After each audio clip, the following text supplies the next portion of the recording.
So ito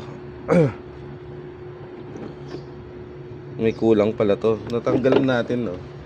So may access na tayo dito sa fuel filter. Oil filter, sorry. So napansin ko kulang to para sa intake ng breather. Ito yung breather. Ayan, oh. Pansin nyo yung walang hose. Yan ang breather.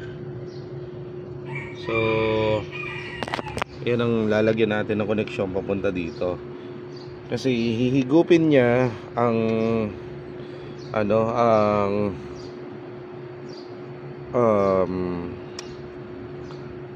ang moist at saka yung init galing sa sa loob ng makina, at hihigupin niya papasok dito.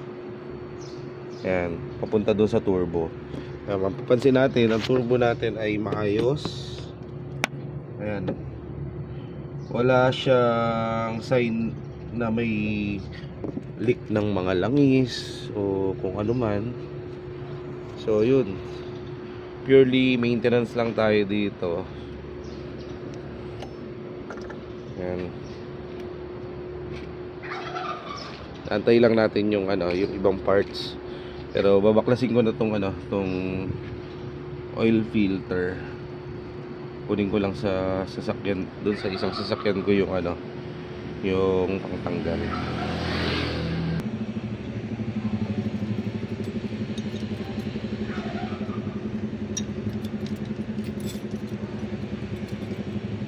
So ito na yung pangtanggal natin.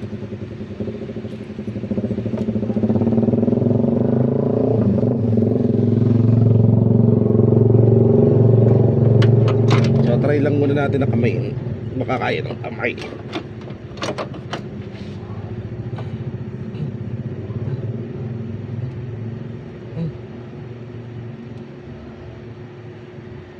So yun, kinaya po ng ating kamay.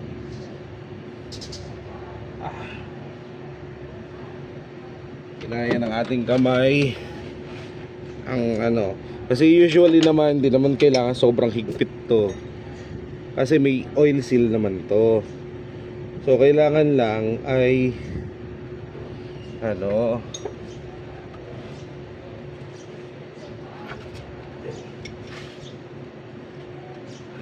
kailangan lang yung sapat na higpit para maipit yung oil seal at saka hindi siya mag-leak. So yan.